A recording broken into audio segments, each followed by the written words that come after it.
Well, Christine, the Bills, one of 8 teams that have found their new leader this offseason. By the end of this coaching cycle, we will see 10 head coaching positions filled, tied for the most ever in a single offseason. But history cannot be made until the Raiders and the Cardinals finish assessing their candidates and fill those last 2 vacancies. So let's get some insight on that. We bring in our NFL reporter, Jeff Darlington. He's going to give us the very latest on both of those jobs. Now, the Raiders' next head coach, he inherits, 10 projected 2026 draft picks, including the #1 overall pick. They've got some young stars there in Vegas. Right. Brock Bowers, Ashton Genty. You got Mad Max Crosby.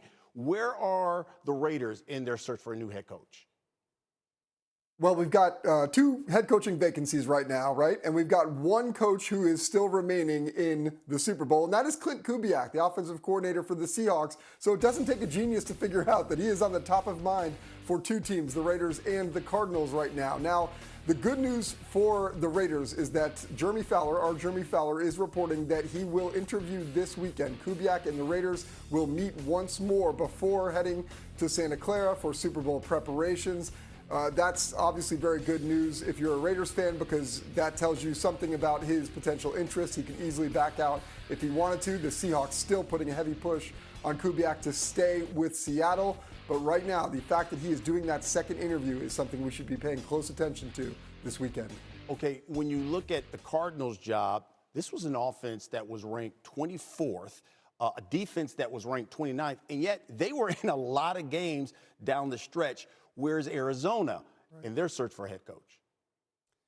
Well, the fact that they haven't made the hire means that they also are interested in Kubiak. That much we do, in fact, know. But we can also look toward 2 interviews that they have had. They've interviewed with Mike LaFleur of the Rams and Anthony Weaver, defensive coordinator of the Dolphins. Now, both of those candidates are now waiting word from Arizona about their second interviews that did happen in person. So while they are waiting, obviously Arizona wants to see what happens with Kubiak exactly. They could ultimately still decide, if they feel like Kubiak's going to the Raiders, to move forward with Weaver or LaFleur.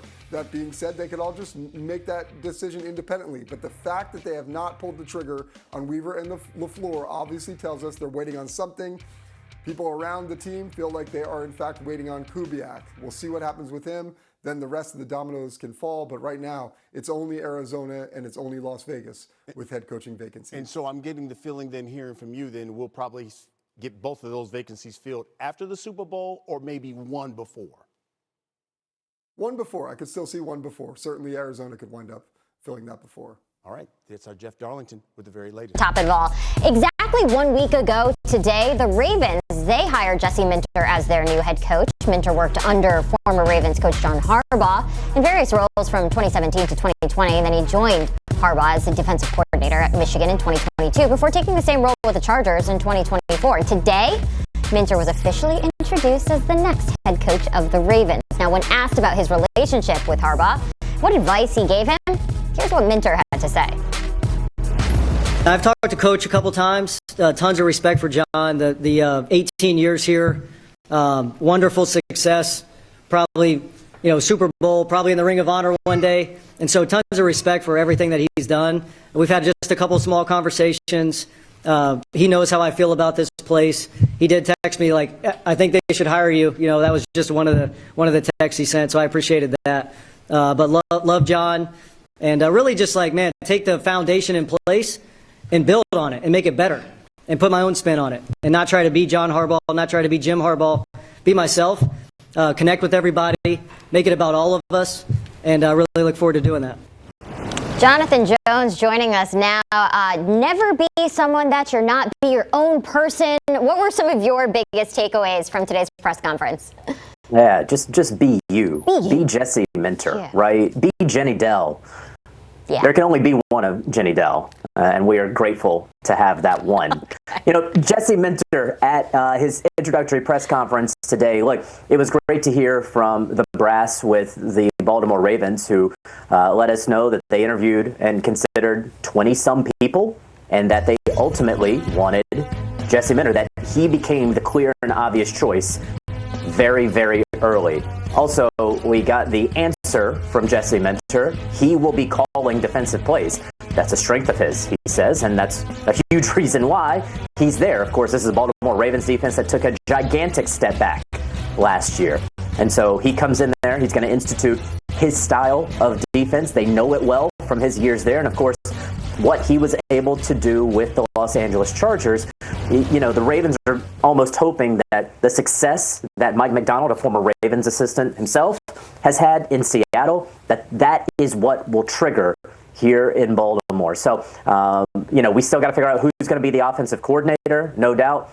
They're far along down that road, Minter said, and a couple of names to look for: Cliff Kingsbury, Declan Doyle, the current Chicago Bears offensive coordinator, though he does not call plays under Ben Johnson. Scotty Montgomery, assistant coach with the Detroit Lions, is also a name to look for. Hopefully we'll get that figured out over the next couple of days, but very exciting times there in Baltimore.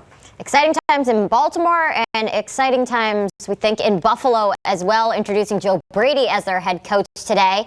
Let's talk about this Buffalo squad and what this means for the Bills. What does this say about their belief in continuity over there? Yeah, it's all about that. It's the perfect word, Jenny. It is all about continuity. It is all about making sure that Josh Allen is comfortable, confident, is going out there. He doesn't have to think about anything. He doesn't have to remember this new offensive language. What the play has been called the last couple of years will continue to be that play call in 2026.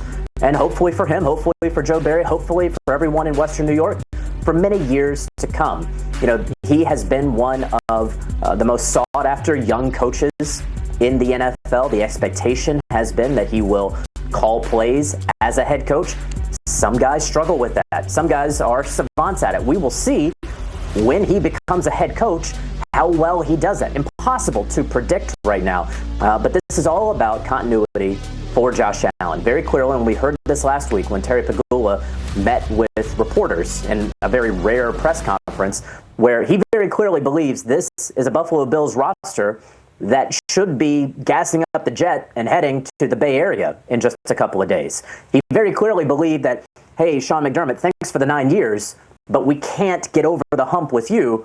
We can with Joe Brady and with an infusion of some new ideas.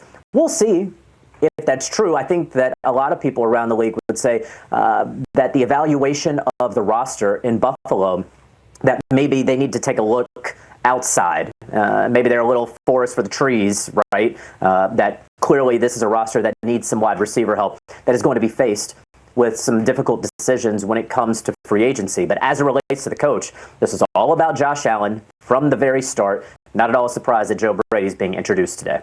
Okay, so it seems like this should be a slam dunk, if you will, for Buffalo. This next one, I don't know if Browns fans feel exactly the same way. Cleveland making the announcement that they're going to hire Todd Monken as their next head coach. Just how impactful is this for the Browns in general? What's your overall take on the hiring? I was a little surprised by Browns fans and their reaction to it, because Todd Monken has been a really good offensive mind. I mean, look at the results that he has put out there the last several years. You say, well, you know, if he's been doing that, why can't he bring that here to Cleveland? Look, there are roster issues across the board there in Cleveland. We got to be clear about that. The offensive line is going to look completely different in 2026. You may not believe in a quarterback who, according to almost every metric, was one of the worst quarterbacks in the NFL last year. And we're talking, of course, about Shedeur Sanders. But that man right there knows how to call an offense.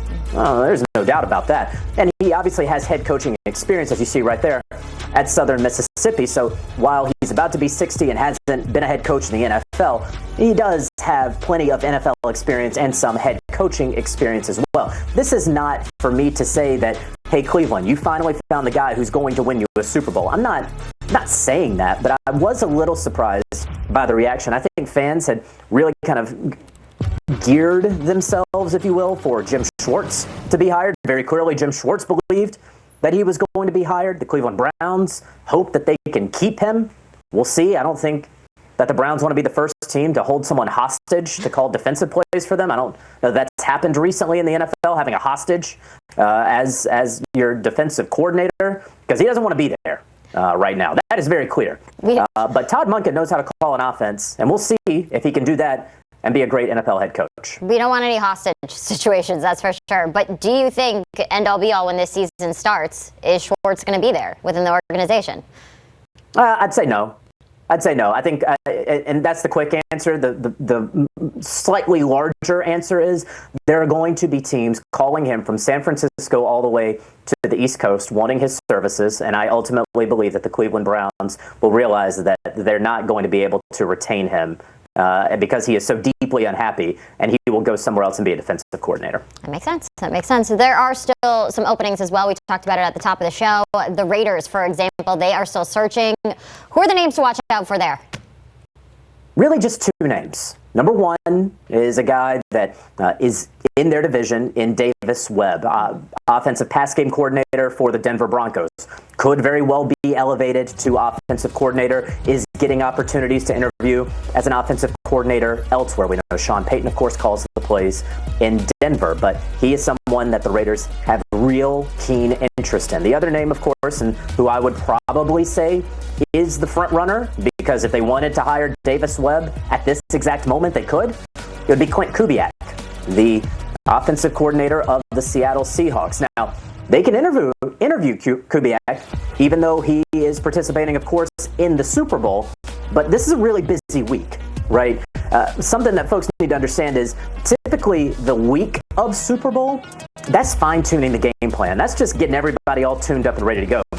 This is the week of planning for the Super Bowl. So you're not taking interviews right now with the Las Vegas Raiders or anyone else. And so those are the two names to watch there in Vegas. It is all about offense, who can work with John Spytek, the general manager, who's going to work with Fernando Mendoza, the quarterback, who will be the number one overall pick and will go to the Raiders. And of course, who does Tom Brady want to hire? That's a big part of it as well. The same question goes for Arizona. What's the priority for the Cardinals? Give me some names that make sense there. Okay, so same name, Klint Kubiak. Again, if the Arizona Cardinals wanted to hire someone who was not Klint Kubiak, they could hire them right now. They have not. Seems to be pretty decent evidence that they want to talk with Klint Kubiak at some point in person for another interview. Another name to look for, Mike LaFleur, the offensive coordinator of the LA Rams. We'll remember him, of course, as the OC with Robert Saleh and the New York Jets. Didn't really work out, of course, with Zach Wilson and the Jets, but recently, when has it worked out for an offensive coordinator with the New York Jets? And so Michael LaFleur got a couple years of rehab with the LA Rams and Sean McVay, as so many other coaches have done, and he could be the next guy there. Two other names that they have interviewed, Raheem Morris, the former Atlanta Falcons head coach, Ron Rivera, a surprise name, obviously currently the Cal GM, but previously a two-time NFL Coach of the Year with the Panthers and the Commanders. And then Anthony Campanelli, the Jaguars defensive coordinator, withdrew his name, realized he wasn't getting the job, went back to Jacksonville. So I would say the top two would be Kubiak and LaFleur. We'll see if Raheem Morris or Ron Rivera can get back into the mix the longer this goes on. Jonathan Jones, always a pleasure, my dear. Thanks for all your insight. As always, we are